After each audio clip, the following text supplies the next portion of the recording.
Deseje o favor imerecido de Deus, não o favoritismo.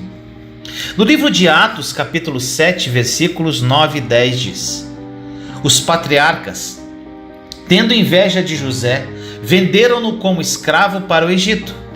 Mas Deus estava com ele e o libertou de todas as suas tribulações, dando a José favor e sabedoria diante do faraó, rei do Egito.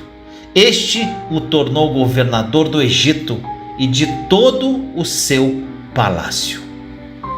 Meu amado irmão e irmã, é muito importante que você reconheça que há uma diferença significativa entre o favor imerecido de Deus e o favoritismo.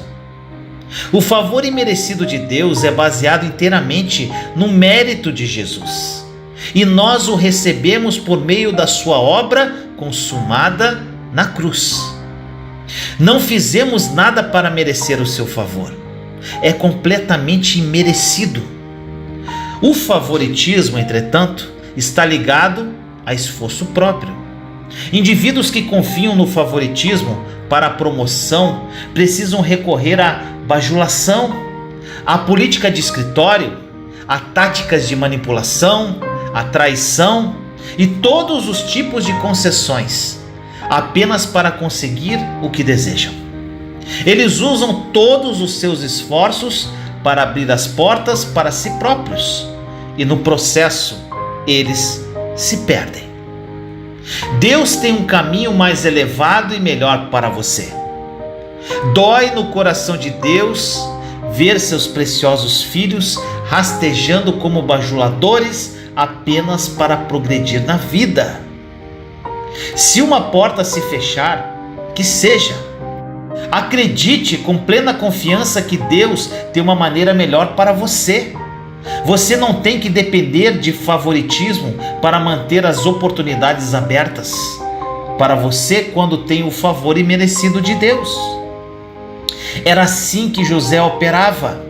Ele dependia do Senhor para seu sucesso e não de favoritismo, o que exigiria que ele transigisse em suas crenças. Quando a esposa de Potifar, que provavelmente era uma das mulheres mais bonitas do país, continuou tentando seduzir José para dormir com ela, José se manteve firme no alicerce de um favor imerecido. Ele se recusou dizendo em Gênesis 39, 9: Ninguém desta casa está acima de mim. Ele nada me negou, a não ser a senhora, porque é a mulher dele. Como poderia eu então cometer algo tão perverso e pecar contra Deus? Por suas palavras, fica claro que José conhecia a fonte do seu sucesso, favor e bênçãos. Ele não via ceder a esposa de Potifar como uma grande maldade e pecado contra Potifar apenas, mas também contra Deus. Ele sabia que todas as bênçãos que havia experimentado era resultado do favor do Senhor sobre ele. Ele sabia que não foi Potifar quem o promoveu da posição de escravo humilde para se tornar o supervisor de toda a propriedade de Potifar. Foi o Senhor que fez isso. Da mesma forma, em sua vida, meu irmão, minha irmã, saiba e regozije-se, porque é o Senhor a fonte das suas bênçãos e sucesso. Você não tem que tentar ganhar favor de pessoas importantes em sua vida. É o favor do Senhor para você que o prepara para o reconhecimento, para a promoção e para o aumento. Que esta palavra tenha falado profundamente ao seu coração. Procure primeiro a justiça de Deus. No livro de Mateus, capítulo 6, versículos 31 a 33 diz assim: Portanto, não se preocupem dizendo que vamos comer, ou que vamos beber, ou o que vamos vestir, pois os pagãos é quem correm atrás dessas coisas. Mas o Pai Celestial sabe que vocês precisam delas. Busquem, pois, em primeiro lugar o reino de Deus e a sua justiça, e todas essas coisas lhe serão acrescentadas. Meu irmão e minha irmã, eu incentivo você a dedicar algum tempo a cada dia para obter a revelação da sua justiça em Cristo profundamente em seu espírito. Medite sobre isso e declare-o todos os dias. Isso colocará coragem em seu coração e vai trazer uma paz inabalável à sua alma. Isso irá energizar a sua fé quando você orar e lhe dar uma expectativa confiante de receber coisas boas do seu Pai Celestial. Eu acredito que é por isso que nosso Pai Celestial, ao saber das coisas que precisamos diariamente, nos diz para não nos preocuparmos com elas. E o que devemos fazer então? Devemos primeiro buscar sua justiça, a justiça de Jesus, a justiça que ele nos deu, e todas as coisas que precisamos serão adicionadas a nós. Meu amado, quando você sabe que sua posição correta com Deus sempre o coloca do seu lado, todo medo se derreterá como manteiga em um dia quente. Pois se Deus é por você, quem ou o que pode prevalecer com sucesso contra você?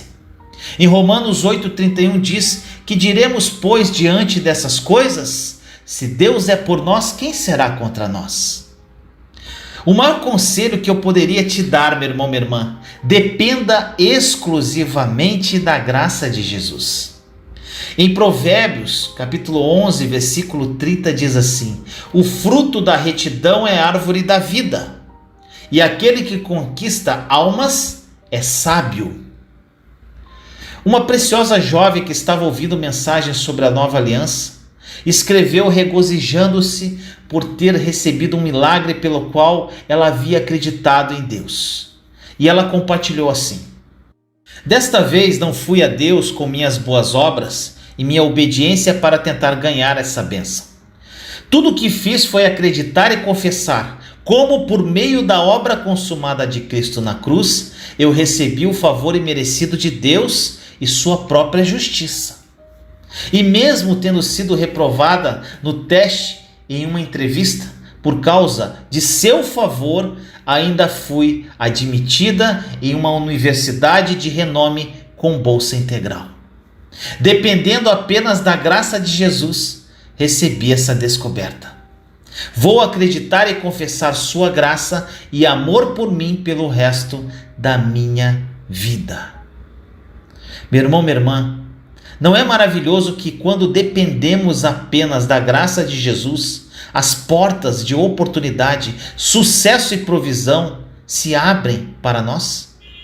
Que este testemunho o encoraje em tudo o que você está crendo em Deus no dia de hoje.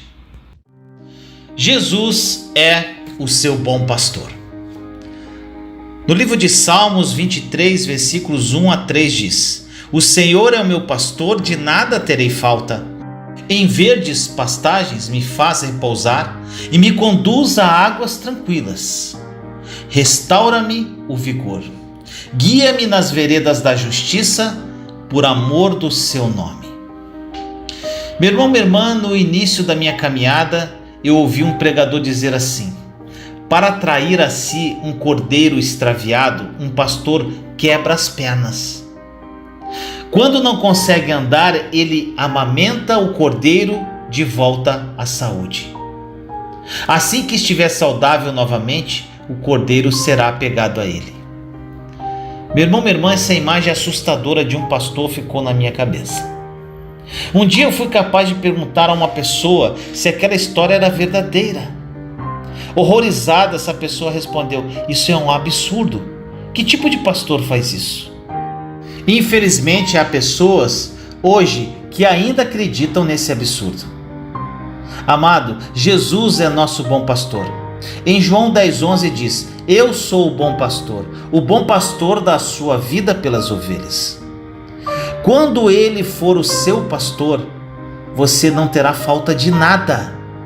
Ele é o seu primeiro suprimento de tudo o que você precisa. Ele não quebra suas pernas.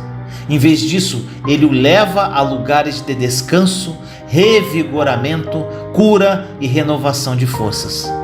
Essa má imagem de Jesus e de nosso Abba Pai nos afasta da sua presença. Deus é um bom Pai. Em Deuteronômio 7,5 diz: assim vocês tratarão essas nações. Derrubem os seus altares, quebrem as suas colunas sagradas, cortem os seus postes sagrados e queimem os seus ídolos.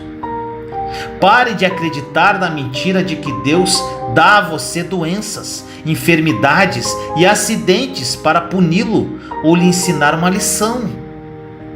Essas coisas vêm do diabo e por causa da obra consumada de Jesus, fomos redimidos de toda a obra e maldição do mal. Podemos receber proteção contra todas essas ocorrências, doenças e enfermidades malignas. E pelas pisaduras de Jesus, somos curados.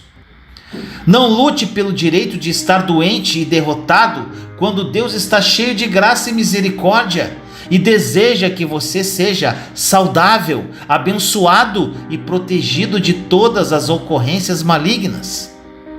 Comece a esperar boas dádivas do Senhor. Rejeite qualquer coisa que mesmo remotamente sugira que Deus está zangado com você e o disciplina com doenças e acidentes. Meu irmão, minha irmã, Ele é um bom Deus e Ele é um bom Pai. Deus te satisfaz com vida longa. No Salmo 91,6 diz assim: vida longa eu lhe darei e lhe mostrarei a minha salvação. O coração de Deus nunca é para você morrer prematuramente, nem viver uma vida miserável. Isso significa que Deus não apenas deseja que você tenha uma vida longa, mas também deseja que você tenha uma vida satisfatória, cheia da sua paz, provisão e alegria. No versículo, a palavra salvação é a palavra hebraica Yeshua, o nome de Jesus. Portanto, Deus irá satisfazê-lo com uma longa vida, cheia de Jesus e de sua graça. Doença crônica, depressão ou vida curta não são e nunca serão parte do plano de Deus para você. Ele quer que você experimente uma vida longa e plena, na qual você ande com todas as bênçãos de saúde, integridade e provisão que Ele lhe deu por meio de Jesus. Jesus é o seu bom pastor. Deus é um bom Pai e te satisfaz com vida longa. Nunca esqueça disso. Que esta mensagem tenha falado profundamente ao seu coração. Por suas feridas você está curado. No livro de Isaías 53, versículos 4 e 5 diz: certamente Ele tomou sobre si as nossas enfermidades e sobre si levou as nossas doenças. Contudo, nós o consideramos castigado por Deus, por Ele atingido e afligido. Mas Ele foi transpassado por causa das nossas transgressões, foi esmagado por causa de nossas iniquidades. O castigo que nos trouxe paz estava sobre Ele, e pelas suas feridas fomos curados. Meu amado irmão e irmã, um dos ensinamentos mais malignos que já ouvi é que Deus castigará os seus filhos com doenças, enfermidades, acidentes e tragédias. Imagine um adolescente recém-convertido passando por uma situação dessas. Vamos supor que um dos líderes jovens da igreja dele se envolveu em um acidente horrível que quase o matou. Aí esse jovem, junto com outros membros da igreja, vai visitar aquele líder acidentado. Dentre esses membros existia uma pessoa que começou a lamentar, dizendo assim: por que isso aconteceu com ele? Ele era temente a Deus, um exemplo de cristão. O que ele fez para que Deus o castigasse dessa maneira? Você pode imaginar como esse jovem recém-convertido irá se sentir quando perceber que Deus estava por trás do acidente? Honestamente, meu irmão, minha irmã, isso seria assustador, muito assustador para ele. Pensar que Deus castiga um cristão usando um método tão severo. E esse jovem, desesperado com a situação, começou a orar: Deus, por favor, nunca me castigue assim, seja o que for, por favor, diga-me o que eu devo fazer, vou ouvir, eu prometo. Sabe o que vai acontecer, meu irmão, minha irmã? Esse jovem não vai querer se aproximar de Deus, porque terá medo dele, medo de que, se cometer um erro, ele não hesitará em castigá-lo com um acidente que poderia deixá-lo aleijado para o resto da vida, ou até mesmo morto. Gente, isso é um caso hipotético, mas muito comum nos ensinos das igrejas por aí. Você sabia que este ensino errôneo é realmente baseado na velha aliança e não na nova aliança? Em Levítico 26, 28 diz assim: então com furor me oporei a vocês, se eu mesmo os castigarei 7 vezes mais por causa dos seus pecados. Meu irmão, minha irmã, Deus diz àqueles que falham em obedecer aos seus mandamentos: 7 vezes vos castigarei pelos vossos pecados. Mas adivinha, você nem eu não estamos mais sob o pacto da lei. Você está sob a aliança da graça. Jesus já suportou todo o seu castigo e punição na cruz. Leia você mesmo nas Escrituras de hoje, depois releia e releia mais uma vez. O profeta Isaías teve uma visão profética de nosso Senhor Jesus na cruz, suportando o castigo por nossas transgressões. E ele declarou que o castigo que merecíamos veio sobre Jesus para que você e eu nunca tivéssemos que passar pelo que ele suportou por nós. E pelas pisaduras colocadas sobre ele enquanto suportava nosso castigo, somos curados. Aleluia, meu irmão, minha irmã. Então, como alguém pode ter a audácia de dizer que Deus ainda nos castigará com doenças, enfermidades e acidentes hoje em dia? Dizer isso é negar a obra consumada de Jesus Cristo. Sob a nova aliança, Deus nunca mais castigará o cristão por seus pecados. Olhe para Jesus na cruz, meu irmão, minha irmã. Veja, olhe para Ele. Veja-o espancado e açoitado por você. E receba a cura e a integridade dele. Ele pagou o preço por sua cura total. Por suas pisaduras, você é curado. Que esta mensagem tenha falado profundamente ao seu coração. O amor íntimo do Pai. Em 2 Coríntios, capítulo 6, versículo 18, diz assim: e lhes serei pai, e vocês serão meus filhos e minhas filhas, diz o Senhor Todo-Poderoso. Meu irmão, minha irmã, olha a declaração da irmã Janete. Eu acredito que muitos de vocês seriam capazes de se identificar com o que ela compartilhou sobre suas lutas em se relacionar com Deus como seu Pai. Presta atenção no que ela diz. Relatos dela. Cresci com uma autoestima muito baixa, tendo sido rotulada como a criança difícil da minha família. Eu era um bebê não planejado e meus pais já tinham um filho, uma menina. Então eles realmente queriam um menino. Eles ficaram desapontados quando descobriram que era uma menina e até mesmo consideraram me dar a um membro da família paterna que não tinha filhos. Meu pai vem de uma família muito fria e rígida e tem um temperamento muito ruim. Então cresci naturalmente com medo dele e sempre senti como se estivesse pisando em ovos ao seu redor. A minha mãe também cresceu em uma casa onde não havia recebido amor. Meus pais são extremamente perfeccionistas, muito organizados e nos criaram com disciplina militar e sem compaixão. Portanto, eu nunca poderia me relacionar com Deus como um pai. Deus estava inacessível e sentado como um raio pronto para me atingir. Sempre que eu não fosse boa o suficiente, não orasse o suficiente e não fosse obediente o suficiente. Tive a impressão de que Deus só ficava satisfeito comigo quando eu obedecia à lei, que nunca correspondia às suas expectativas e estava sempre sob condenação. Desde que encontrei os vídeos sobre a nova aliança, o véu em minha vida foi rasgado.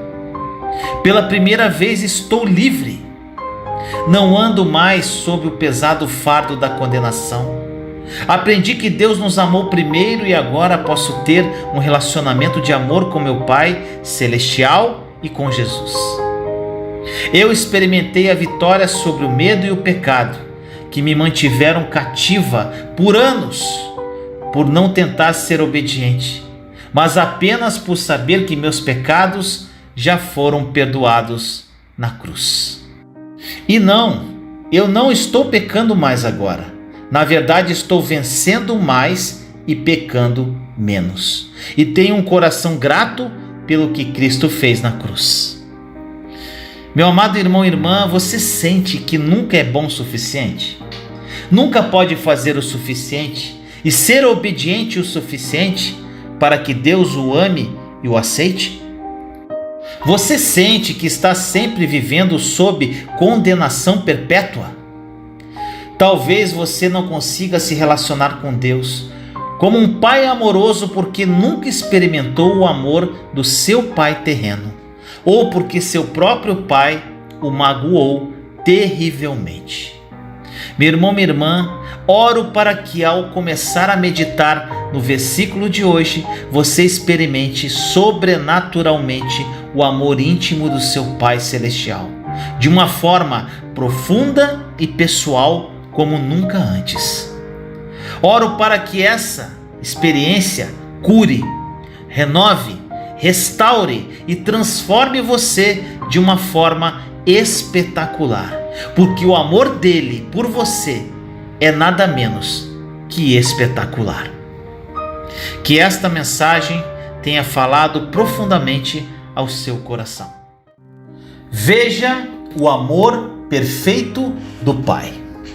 No livro de João, capítulo 3, versículo 16, diz assim: Porque Deus tanto amou o mundo que deu o seu Filho unigênito, para que todo o que nele crer não pereça, mas tenha a vida eterna. Meu amado irmão e irmã, sob a nova aliança de sua maravilhosa graça, seu Pai no céu não está procurando julgá-lo por suas falhas, porque ele já julgou cada falha, erro e pecado no corpo do seu próprio Filho, Jesus Cristo. O nome que Jesus veio revelar na nova aliança da graça é Pai. Hoje Deus quer alcançá-lo como um Pai atencioso e amoroso. Você conhece a extensão do amor de Deus que vem diretamente do coração dele para você? Você sabia que foi ideia dele enviar Jesus para ser punido na cruz por você? Leia a passagem mais famosa da Bíblia e personalize esta passagem para que você possa ver o coração de Deus por você. Repetindo essa escritura maravilhosa que falamos no início da mensagem. João 3, versículo 16 e 17. Porque Deus tanto amou o mundo que deu o seu Filho unigênito, para que todo o que nele crer não pereça, mas tenha vida eterna. Pois Deus enviou o seu Filho ao mundo, não para condenar o mundo, mas para que este fosse salvo por meio dele.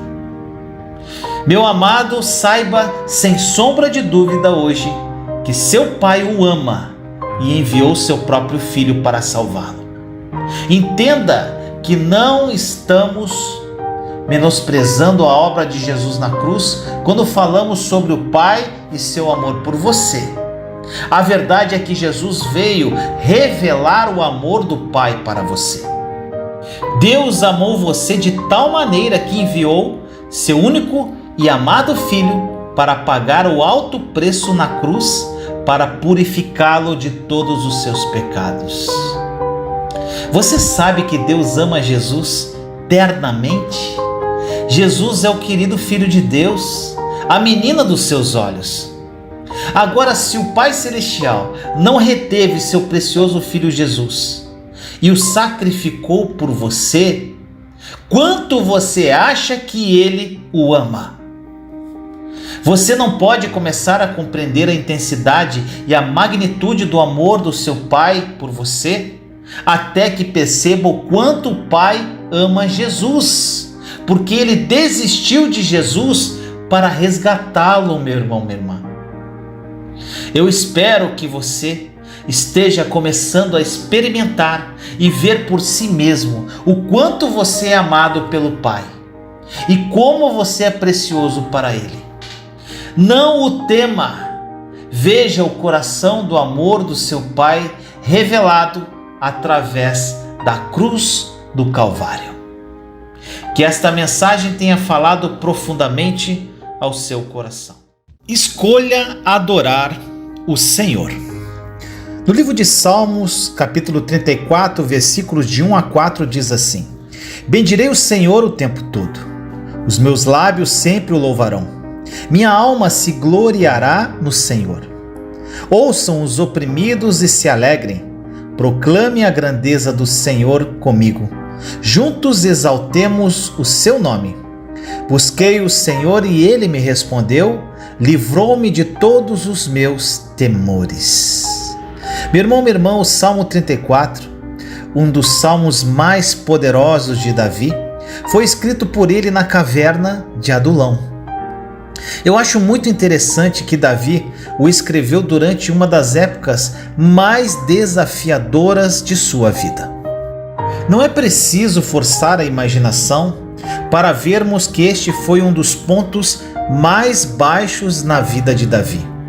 Fugindo do rei Saul, cheio de medo e rastejando na presença do rei de Gate, então se escondendo em uma caverna. Como caíram os poderosos! Depois de um episódio tão humilhante em sua hora mais sombria, Davi poderia ter se entregado à autocomiseração e à condenação, mas preferiu não ser derrotado por suas circunstâncias. Em vez disso, ele escolheu adorar o Senhor e deixar que os louvores do Senhor estivessem continuamente em sua boca. Ele estava com medo? Absolutamente. No entanto, apesar do seu medo de que o rei Saul o capturasse ou que o rei de Gate o matasse para vingar Golias, ele buscou o Senhor em adoração naquela caverna. E Deus, em sua fidelidade, não apenas livrou Davi de todos os seus temores, mas também transformou todos os homens que estavam reunidos na caverna com ele. Eles deixaram de ser angustiados, endividados e descontentes para se tornarem guerreiros, destemidos, matadores de gigantes por direito próprio e homens fiéis e poderosos que serviam a Davi todos os dias de suas vidas. Olha o que diz em 2 Samuel 23, a partir do verso 8. Estes são os nomes dos principais guerreiros de Davi: Jabezão, um taqumonita, chefe dos 3 guerreiros principais, numa ocasião, com uma lança, enfrentou 800 homens numa mesma batalha e os matou. Depois dele, Eleazar, filho do Aoita Dodô.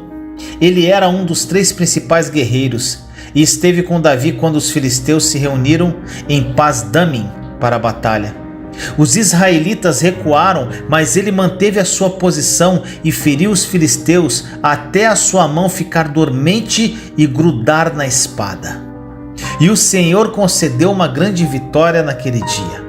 E o exército voltou para onde Eleazar estava, mas somente para saquear os mortos. Meu irmão, minha irmã, hoje, você acredita que Deus o ama e é fiel para libertá-lo? Não importa se você está se sentindo com medo, se você está angustiado, endividado ou descontente. Acredite bem. Acredite que quando você buscar o Senhor em adoração, como Davi o fez, o Senhor realmente vai ouvi-lo, livrá-lo de todos os seus problemas e transformá-lo. A adoração é uma das formas mais fáceis, embora mais poderosas, de se libertar da ocupação própria. Desvie os olhos dos sintomas dolorosos ou das circunstâncias que o estão incomodando e adore Jesus. Esteja ocupado com Ele e tudo trabalhará junto para o seu bem. A adoração é uma das mais rápidas maneiras de se concentrar em Jesus e superar seus sentimentos de derrota. Eu acredito que ao adorarmos o Senhor, você estará completamente livre de qualquer problema ou área de derrota com a qual está lutando hoje. Vamos colocar juntos que seu corpo será curado, que todos os seus medos desaparecerão e que todos os seus vícios desaparecerão, no poderoso nome de Jesus. Venha engrandecer o Senhor comigo, meu irmão, minha irmã. Venha adorar a Jesus com as palavras de Davi e experimente a sua bondade e libertação. Que esta palavra tenha falado profundamente ao seu coração. Receba o Shalom de Jesus. No livro de Provérbios, capítulo 14, versículo 30, diz assim: o coração em paz dá vida ao corpo, mas a inveja apodrece os ossos. Meu irmão, minha irmã, a melhor maneira de saber se você está enredado nas coisas do mundo é ser objetivo e se perguntar o seguinte: meu coração está perturbado? Acredito que o assassino número 1 do mundo moderno é o estresse. Médicos dizem que se um paciente tem pressão alta, eles podem aconselhar o paciente a reduzir o sódio. Eles também podem aconselhar seus pacientes a reduzirem outros excessos, como açúcar ou colesterol. Mas como médicos, há uma coisa que eles não podem controlar em seus pacientes: os níveis de estresse. Pessoalmente, eu acredito que a causa física, raiz de muitas condições médicas hoje, é o estresse. O estresse pode produzir todos os tipos de desequilíbrios em seu corpo. Isso pode fazer com que você envelheça prematuramente, causar erupções na pele, dores gástricas e até mesmo levar a crescimentos anormais em seu corpo. Para colocá-lo de forma sucinta, o estresse mata. Os médicos nos dizem que certos sintomas físicos são de natureza psicossomática. Isso ocorre porque esses sintomas são causados por problemas psicológicos, como o estresse. O estresse não vem de Deus, meu irmão, minha irmã. A paz vem dele. Eu espero que você esteja começando a entender por que Jesus disse: deixo-vos a paz, a minha paz vos dou, não como o mundo dá, eu dou a você. Não se turbe o vosso coração, nem se atemorize. João 14, 27. Agora, Jesus não teria usado a palavra paz. O Novo Testamento grego traduz paz como eirene. Mas como Jesus falava aramaico-hebraico, ele teria usado a palavra shalom. Shalom eu deixo com você, meu shalom eu dou a você. Não como o mundo dá, eu dou a você. No vernáculo hebraico, shalom é uma palavra muito rica e carregada. Não há nenhuma palavra que possa encapsular com precisão a plenitude, a riqueza e o poder contidos na palavra shalom. Portanto, os tradutores da Bíblia em português só foram capazes de traduzi-la como paz. Mas embora a palavra shalom inclua paz, significa muito mais, mas muito mais, meu irmão, minha irmã. Você tem ideia do que Jesus quis dizer quando ele disse shalom, deixo com você? Gente, shalom significa integridade, segurança, solidez no corpo, bem-estar, saúde, prosperidade, paz, quietude, tranquilidade, contentamento, paz usada nas relações humanas, paz com Deus, especialmente em nosso relacionamento de aliança, e paz da guerra. Uau! Que palavra é essa, né, meu irmão, minha irmã? Que palavra poderosa! Este é o shalom de Jesus. Este é o Shalom que Jesus lhe legou, meu irmão, minha irmã. Sua integridade, sua segurança, seu bem-estar, sua saúde, sua prosperidade, sua paz, sua quietude, a sua tranquilidade, o seu contentamento, a sua paz nos relacionamentos humanos, a sua paz com Deus por meio da aliança feita na cruz e sua paz na guerra. Tudo isso, meu amigo e minha amiga, faz parte da sua herança em Cristo hoje. Você pode imaginar todas as implicações do que significa experimentar o Shalom de Jesus em sua vida? Você consegue imaginar sua vida livre de arrependimentos, ansiedades e preocupações? Como você será saudável, vibrante, enérgico e forte? Agradeça a Ele por esta bênção hoje e comece a desfrutar do Shalom de Jesus em todas as áreas de sua vida. Aproprie-se do Shalom de Jesus. Que esta palavra tenha falado profundamente ao seu coração. Proteja o que passa por seus olhos e ouvidos. No livro de Provérbios, capítulo 4, versículos 20 a 22 diz: Meu filho, escute o que lhe digo. Preste atenção às minhas palavras. Nunca as perca de vista. Guarde-as no fundo do coração, pois são vida para quem as encontra e saúde para todo o seu ser. Meu irmão, minha irmã, um conselho que eu poderia te dar: fique atento a seus olhos e ouvidos. Essencialmente, isso significa que precisamos estar cientes do que vemos e ouvimos regularmente. O livro de Provérbios está repleto da sabedoria de Deus. E nesta passagem que você ouviu no início da mensagem, em outra tradução nos diz assim: Meu filho, dê atenção às minhas palavras, incline o seu ouvido para as minhas palavras. Não os deixe se afastar de seus olhos, mantenha-os no meio de seu coração, pois são vida para quem os encontra e saúde para todo o seu ser. Meu irmão, minha irmã, Deus nos diz para guardar o que ouvimos, o que vemos e o que está em nossos corações. Ele quer que tenhamos nossos ouvidos cheios das palavras graciosas de Jesus, nossos olhos cheios da presença de Jesus e nossos corações meditando sobre o que ouvimos e vimos em Jesus.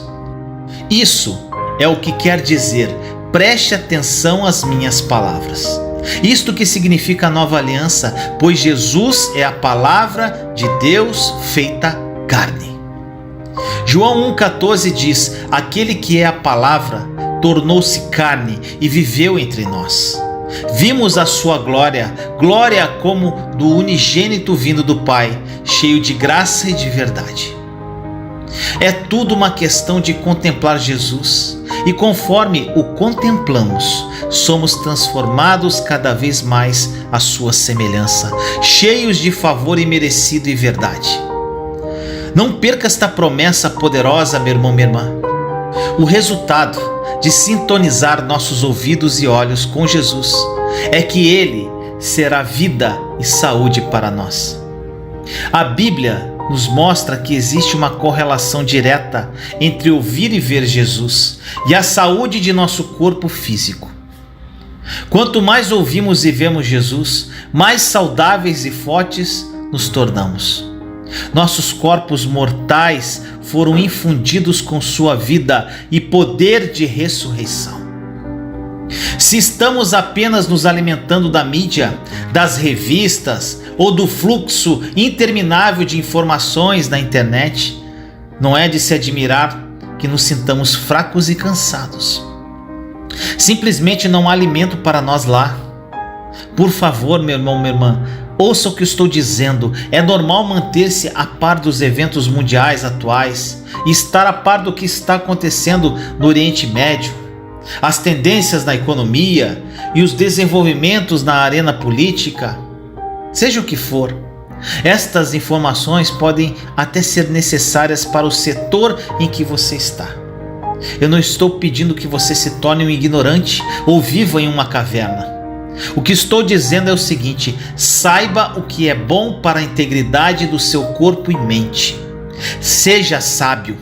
Não se sobrecarregue com informações e conhecimentos que não infundam você com a vida e o poder de Deus. Que esta palavra tenha falado ao seu coração. Envolva Jesus. No Salmos 32:8 diz: eu o instruirei e o ensinarei no caminho que você deve seguir. Eu o aconselharei e cuidarei de você. Meu irmão, minha irmã, você não precisa de um milagre financeiro quando está conscientemente andando na sabedoria de Deus. Em outras palavras, quando você anda em sua sabedoria, você não estará sobrevivendo de um resgate para o outro, nem estará em um estado constante de crise financeira e carência.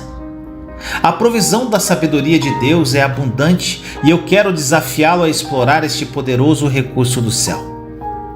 Antes de mudar de carreira, começar um novo negócio, ou fazer uma compra ou um investimento significativo, envolva Jesus. Não exclua o Senhor. Quando alguém te pressiona para assinar um acordo porque a oferta é válida só por hoje, dê um passo atrás. Não tome uma decisão emocional e se precipite. Espere no Senhor, esteja preparado para abandonar esta grande oportunidade, entre aspas, se você não sentir sua paz e sabedoria. Aprender como fluir na sabedoria divina economizará o seu precioso tempo e dinheiro. Se você estiver em comunhão profunda com o Senhor, saberá como e quando agir, pois estará seguindo a direção do Espírito Santo. Dê passos. Por experiência própria, sei que Deus pode abrir portas de oportunidade que ninguém pode fechar. E Ele também pode fechar portas que simplesmente não podemos abrir. E eu oro para que Deus abra somente as portas através das quais Ele quer que eu passe. Posso achar sinceramente que é certo fazer determinada coisa, quando na verdade é errado. Portanto, dependo de Deus para fechar portas através das quais estou tentando passar, caso eu na verdade esteja cometendo um erro. Provérbios 16:9 diz assim: em seu coração o homem planeja o seu caminho, mas o Senhor determina os seus passos. Às vezes a única maneira de descobrir a vontade de Deus é colocar em prática o que chamo de dar passos de fé e descobrir. Se eu oro acerca de uma situação e não tenho certeza do que devo fazer, eu dou um passo de fé. Eu envolvo Jesus. Deus me mostrou que confiar nele é como ficar diante de uma porta automática de um supermercado. Podemos ficar em pé olhando para a porta o dia inteiro, mas ela não se abrirá até que demos um passo à frente e acionemos o mecanismo que abre a porta. Há momentos na vida em que precisamos dar um passo à frente para descobrir de um jeito ou de outro o que devemos fazer. Algumas portas nunca se abrem se não dermos um passo em direção a elas. Outras vezes podemos dar um passo e descobrir que Deus não abrirá aquela porta. Se confiarmos que Ele nos dará a sua direção e a porta se abrir facilmente, podemos crer que Ele está nos conduzindo a abraçar a oportunidade que está diante de nós. Eu dou um passo por vez. Se sentir paz, eu sigo. Caso contrário, recuo. Envolva Jesus que Ele te mostrará o que fazer, meu irmão, minha irmã. Em 1 Coríntios 16:9 diz: porque se abriu para mim uma porta ampla e promissora, e há muitos adversários. Aqui Paulo afirma que Deus abriu uma grande oportunidade para ele e seus companheiros, mas ele também menciona que havia muitos adversários. Então, presta atenção, não devemos confundir oposição com porta fechada. Paulo e seus companheiros de trabalho não ficaram sentados, esperando que um anjo aparecesse ou que uma visão lhes fosse dada, enquanto oravam pedindo direção. Eles deram passos na direção que sentiram ser a correta. Muitas vezes Deus abriu a porta realmente, mas houve vezes que Ele fechou. Isto não os desanimou. Eles não tinham medo de perder a oportunidade de Deus, vamos dizer assim, pois eram homens de fé e ação. Também sabiam recuar rapidamente quando ficava evidente que Deus não estava permitindo que seguissem seus próprios planos. E eu encorajo você a agir do mesmo modo. Dê os passos que você acredita que precisa dar na sua vida e observe o abrir e fechar das portas. Com Jesus envolvido em todas as áreas da sua vida, você sairá vitorioso. Que esta palavra tenha falado profundamente ao seu coração. Compartilhe esta mensagem para edificar mais vidas. E caso você queira adquirir o meu estudo sobre a Nova Aliança, em vídeos, áudios, mapas mentais, PDFs, meditações, uma jornada chamada Está Consumado, em busca da verdade que vai te libertar, clique no link na descrição desse vídeo. Nesse estudo você vai aprender o que é a Nova Aliança, diferenças entre a Velha e a Nova Aliança. Ainda você vai aprender a orar de acordo com a Nova Aliança e ter as suas orações respondidas. Você vai aprender a jejuar corretamente e você vai descobrir a sua verdadeira identidade em Cristo Jesus.